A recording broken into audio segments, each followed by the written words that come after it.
నమస్తే, welcome to V3 news channel. ఈనాటి భక్తి కార్యక్రమంలో వాయుశక్తి నగర్ దమ్మాయిగూడలో కొలువయున్న శ్రీదేవి భూదేవి సమేత శ్రీ వెంకటేశ్వర స్వామివారి ఆలయంలో జరిగిన సుదర్శన హోమం విశేషాలు తెలుసుకుందాం.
సుదర్శన మహాజ్వాల కోటి సూర్య సమప్రభ అజ్ఞానందస్య మే దేవ విష్ణోర్మార్గం ప్రదర్శయ. అష్టదిగ్బంధన చేసిన చక్రం మీద ఎడమవైపు 8 చేతులు, కుడివైపు 8 చేతులతో మొత్తం 16 చేతులతో కోటి సూర్యుల ప్రజ్వలనతో కొలువు తీరినవాడు ఆ సుదర్శనుడు. సుదర్శన హోమం అంటే ఆయుష్ ఐశ్వర్యాల కోసం చేసే హోమం. परमात्मने कुण्डेऽस्मिन् कुरु सान्निध्यं प्रसन्नो भवपावकाच्यग्निं प्राप्य ततः तत्तत्कुण्डादिमूर्तिमन्त्रैः मूलमन्त्रैश्च विदासं कुर्यात् काल्यात् मूलमन्त्रेण समिद्भिः अष्टाक्षर्या चतुर्वारं जपुजात् काल्यात् मूलमन्त्रेण समिद्भिः ओम स्वाहा ओम स्वाहा. దర్శనుడు ఒక నటరాజ స్వామి ఎలా ఉంటాడో ఒక చక్రం మీద, అలాగే ముందు నటరాజ స్వామి గారు, ముందే సుదర్శనుడు, ఆయన తర్వాత నటరాజస్వామి. అట్లా నటరాజస్వామి ఎలా అయితే ఒక చక్రం మీద నిల్చొని ఉంటాడో, అలాగే మన సుదర్శన భగవానుడు కూడా ఒక చక్రం మీద నిల్చొని ఆ చక్రానికి అష్టదిగ్బంధనం చేసినటువంటి చక్రానికి ఆ చక్రం మీద నిల్చొని కుడివైపు 8 చేతులు, ఎడమవైపు 8 చేతులు ధరించి మొత్తం 16 భుజాలు ధరించి 16 ఆయుధాలు పట్టుకొని ఉంటాడు.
सकलारोग्यं देहि देहि.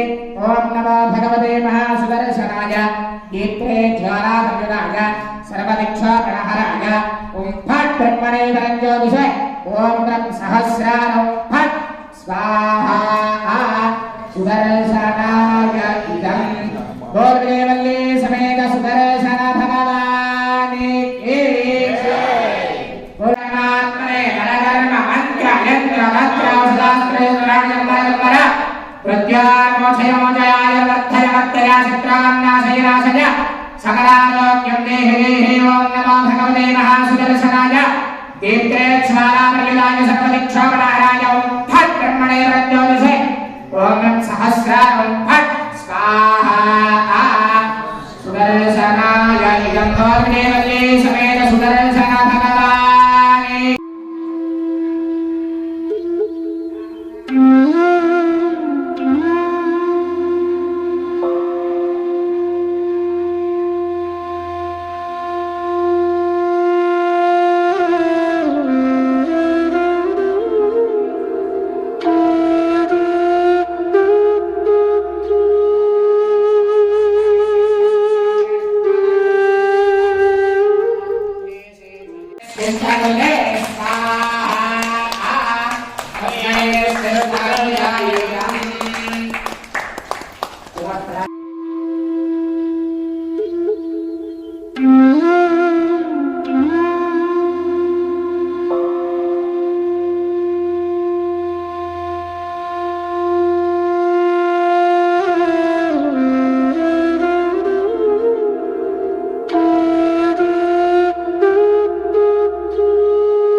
ध्यान कर्तव्यं तत्त्वबोध अनिषेधर तत्विरोध क्षित्य दैवीं वा मानसीं क्षिपलोद दुष्टरामस्त्रराजाः सहस्रारं वट्स्वाहा स्वर्षणाय पूर्णस्ताराणारेण श्यामलेन स्त्रजालेन ज्वालाभिः सप्रभावैः आकाशदवसमापत्तसन्ते स्फुलिङ्गे प्राप्तानाम् आदमूलं प्रकृतिमधुरया छायजादामहुर्गः दत्तामुद्गप्रकाण्ड फलमविलसतं विष्णुसङ्कल्पवृक्षाः सहस्रारं वट्स्वाहा स्वर्षणाय धाम्नामिन्यम्बराणान्य चैव स्थाययान् द्वादशानां मार्ताण्डानां समोढं महायोनां नित्यवासामिवर्तिम् अर्चिस्सङ्घातने कृतविरश्मिनां मानवाग्रेसराणां शङ्कन्ते निष्करोपं सभवबोधां तेजसे चक्रराजाः सहस्रारं वट्स्वाहा स्वर्षणाय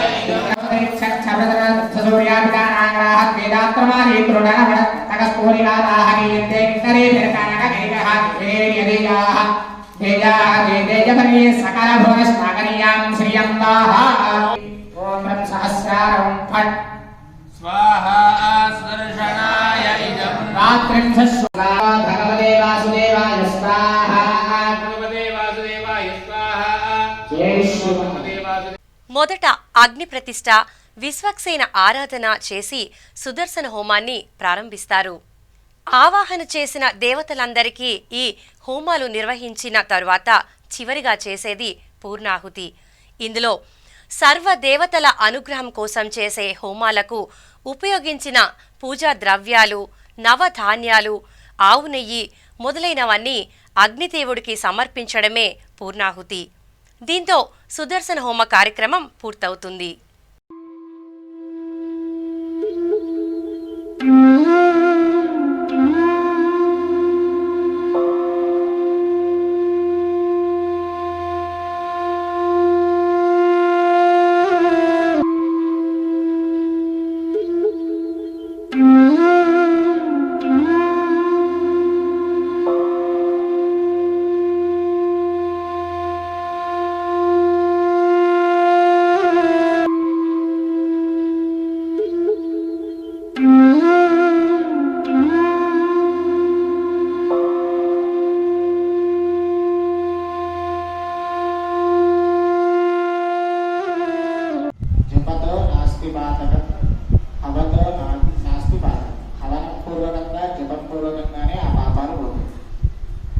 ఎలా చేసినా కూడా ఆ దోషాలు ఆ పాపాలు అనేవి తొలగిపోవు.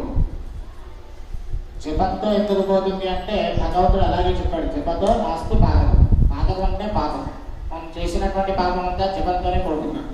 మరి ఇంకొక రకంగా ఎలా పోతుంది అంటే హవన రూపకంగా పోతుంది. హవనంలో ఎందుకు పోతుంది అంటే హవనంలో మనం చేసేటువంటి హవనంలో ఏ ద్రవ్యం వేసినా సరే అగ్ని భగవానుడు స్వీకరిస్తాడు. మనకు తెలిసి పట్టుకున్నా తెలియక పట్టుకున్నా అగ్ని భగవానుడు కాలుతూనే ఉంటాడు.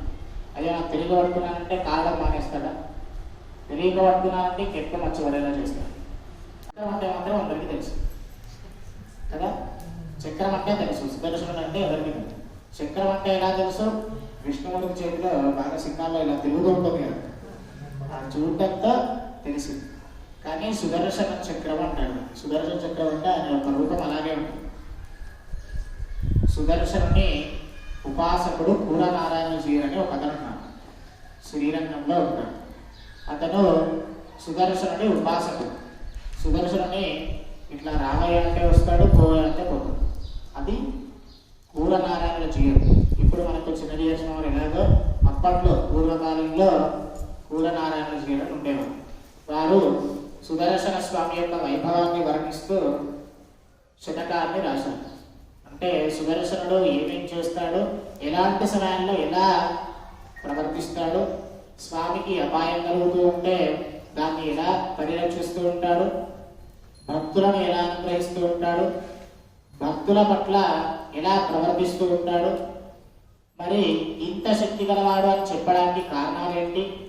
సాలిమాలి ప్రాహరణగద స్థానిదోమై నదే విద్రాది రావేక్త ప్రతమ భవదే వర్తమానేన భర్తానిర్జిత్య ప్రత్యనేకం నిరవదగనద కాదగత్తిరదత్యం ప్రత్యం విశ్వస్తిదాస్వాన్ ప్రతయత భవదో వితిరింద్రారుజస్య ఓం సహస్రారహం వట్స్వాహా స్వర్షణాయ ఇదం అందిన్యానంద సూక్యేగతి గణపదో వ్యాకులేవా హృదే చిత్తే చాకిత్యగుండే ప్రథమ పరిషదే ప్రాప్తవత్యం ప్రమాదం उच्चित्यादोपदिष्टं परिजपजमं योदिदावाद्विक्षो भिक्षां तत्राणुरोकं सभापदकुफलं कृष्णहेते क्षीरातो त्राणाकाकरसं त्रेकविभोग्यां कर्तव्यं तत्त्वबोधा अनिषदरतत्विरोधक्षसत्य दैवीं वा मानसीं क्षिपदोद पुत्ररामस्त्रराजाः सहस्रारं भट्स्वाहा स्वर्षणाय पूर्णस्ताराणारेरुपलश्यामलेशस्त्रजालैः ज्वालाभिः सप्रभावैर्नकाटितकसमापत्तसन्दैः स्फुलिङ्गैः प्राप्तानाम् आदमूलं प्रकृतिमधुरया छायजादामहृत्वः दत्तामुद्गप्रकाण्ड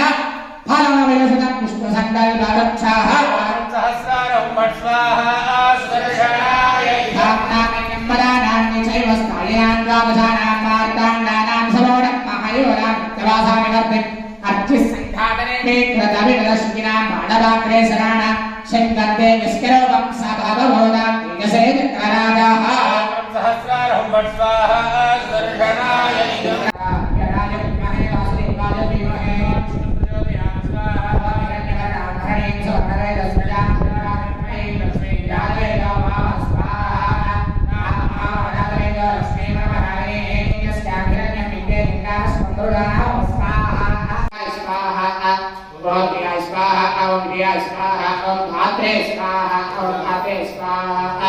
ఎలా ఉంటాడంటే సుదర్శన మహాజ్వాల కోటి సూర్య సమప్రభ అజ్ఞానాన్ భస్యమేదేవ విష్ణోర్ మార్గం ప్రదర్శయ.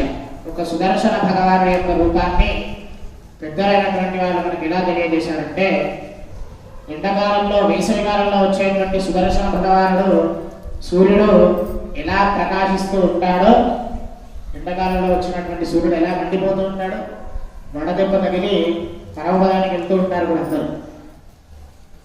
అవునా? వడదెబ్బ తగిలి హాస్పిటల్ పాలవుతూ ఉంటారు, ఇంకా మోక్ష మార్గాన్ని వెతుక్కుంటూ ఉంటారు. అలాంటిది ఒకడే ఒక సూర్యుడు, 1000 మంది కాదు, 100 మంది కాదు, 1,00,000 మంది కాదు, ఒక్కడే ఒక సూర్యుడు అక్కడెక్కడో ఈ భూమికి ఆ ఆకాశానికి మధ్యలో ఉన్నటువంటి విస్తీర్ణాన్ని ఎవరు కూడా వర్ణించలేనటువంటి విస్తీర్ణం. ఎన్ని నిచ్చలు వేసినా అందుకోలేనటువంటి విస్తీర్ణం. కొన్ని అందుకోవడానికి అంత దూరం వెళ్తే పైన ఏమైనా ఉంటుందా? ఏమీ ఉండదు. ఉంటుందా ఏమైనా? ఏమీ ఉండదు. అట్లా వెళ్తూ ఉంటే ఇంకా వెళ్తున్నాం. అది భూమికి ఆకాశానికి ఉన్నటువంటి విస్తీర్ణం లెక్కలేనటువంటి విస్తీర్ణం. అలాగే అంత దూరం ఉన్నటువంటి సూర్యుడే వేసవి కాలంలో మనకు అంత ప్రభావాన్ని ఇస్తూ ఉంటే సుదర్శన మహాజ్వాల కోటి సూర్య సమప్రభ. ఒక సూర్యుడిని మనం తట్టుకుంటున్నామా? అలాంటిది అంత వేడిగా ఉన్నటువంటి సూర్యుడిని కోటి సూర్యులను ఒక దగ్గర పెడితే ఎలా అయితే వెలుగు వస్తుందో, ఎలా అయితే ప్రకాశం అనేటువంటిది వస్తుందో, నిజంగానే కోటి సూర్యులు వచ్చి ఒకేసారి వెలిగారనుకోండి, భూమండలం ఉంటుంది. ఒకటేసారి జ్వాలా కల్లోలవాల ఇది మొత్తం దగ్ధాన దానవాన ఇది అంటే భూమండలం మొత్తం కూడా దహించిపోతుంది. అంత వేడి భూమి కూడా భరించలేనటువంటి వేడి. అలాంటి సూర్యుడు కోటి సూర్యులను ఒక దగ్గర పెడితే ఎలా శక్తి వస్తుందో, ఎంత వేడైతే కలుగుతుందో అంత వేడిని, అంత ప్రకాశాన్ని ఇస్తూ ఉండేటువంటి వాడు సుదర్శన భగవానుడు. ఒకడే ఒక సుదర్శనుడు, కోటి సుదర్శనుడు ఒకడే సుదర్శనుడు. కోటి సూర్యులతో సమానమైనటువంటి వాడు ఒక సుదర్శన భగవానుడు. అలాంటి సుదర్శన భగవానుడు నిజానికి సుదర్శన భగవానుడు ఇంత శక్తి కలవాడు కదా. కోటి సూర్యుల దగ్గర ఉండేటువంటి శక్తి తన దగ్గర ఉంది కదా. సూర్యుడి యొక్క శక్తి తెలుసా ఎవరికైనా? ఎండాకాలంలో ఎండ కొడుతూ ఉంటుంది అని అనుకుంటారు, అంతేనా? సూర్యుడు ఎంత గొప్పవాడో తెలుసా? సూర్యుడు ఆంజనేయ స్వామికి విద్యను చెప్పినటువంటి వాడు. ఆంజనేయ స్వామికి గురువు సూర్య భగవానుడు. తెలుసా ఈ విషయం ఎవరికైనా? సూర్య భగవానుడు ఆంజనేయ స్వామికి విద్యను ఉపదేశం చేసినటువంటి వాడు. అంటే సూర్య భగవానుడు ఏమైనా తక్కువవాడా? కాదు. అలాంటి సూర్యులని కోటి సూర్యుడు కలిపితే ఎంత శక్తి ఉంటుందో, కేవలం ఒకే ఒక సుదర్శన భగవానుడు అంత శక్తి గలవాడు. అలాంటి సుదర్శన భగవానుడు ఉండేటువంటి రూపం ఏమిటయ్యా అంటే, కుడివైపు 8 భుజాలు, ఎడమవైపు 8 భుజాలు ధరించి ఒక్కొక్క చేతిలో ఒక్కొక్క ఆయుధాన్ని పట్టుకొని మనల్ని అనుగ్రహిస్తూ ఉంటాడు. వెనక వైపు సుదర్శనుడి భగవానికి ఆనుకొని ఆయన వెనకాల ఎవరుంటారు? యోగానంద నారసింహస్వామి ఉంటారు. నారసింహస్వామి మనం ధ్యానం చేస్తున్నటువంటి సమయంలో ఇలా కూర్చుంటాం కదా, అలాగే నారసింహస్వామి ఆయన వెనక కూర్చొని కఠినమైనటువంటి బీజాక్షరాలు జపిస్తూ ఉంటే ఆ కేవలం ఆ పదాలు విన్నవాడికే చెవులు పగిలిపోతాయి. అవి కనుక పంచభూతాలతో ఆ మంత్రం కనుక కలిస్తే సృష్టి అనేది ఎప్పుడో లయమైపోవాల్సింది. ఇది హిరణ్యకశప సంహారం తర్వాత నారసింహస్వామి తన కోపాన్ని భరించలేక ఈ మంత్రాలన్నీ జపిస్తూ ఉంటే అప్పుడు తన శక్తిని ఆపడానికి కేవలం సుదర్శన భగవానుడు తన యొక్క పూర్వ రూపాన్ని దాల్చి ఉండడం. మామూలుగానే మనం ఎలా అయితే ఉంటామో అలాగే సింపుల్ గా ఉంటాడు, ఎవరిని భయపెట్టాడు.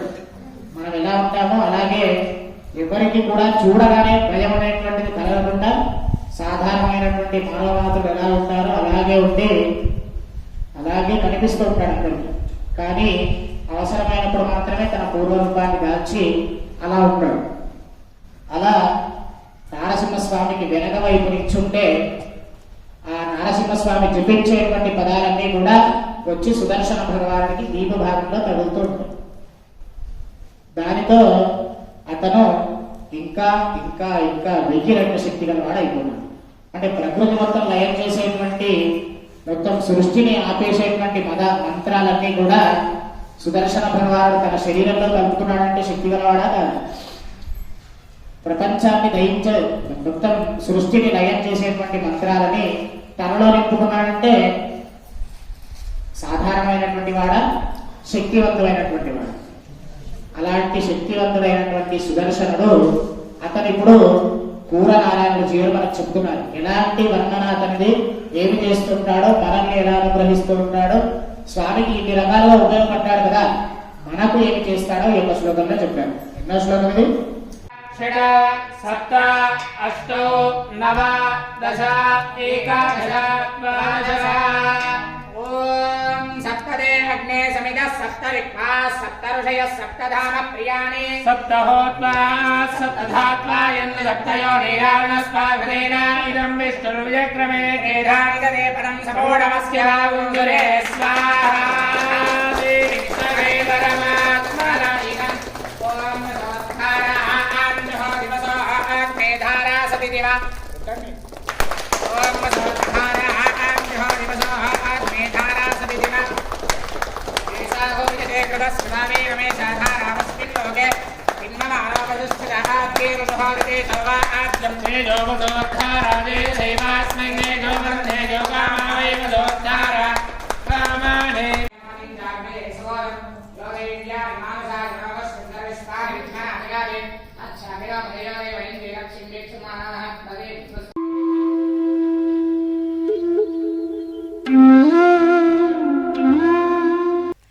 చూశారు కదా ఈనాటి భక్తి కార్యక్రమ విశేషాలు. తిరిగి మరో భక్తి కార్యక్రమంలో కలుసుకుందాం. అంతవరకు నమస్తే.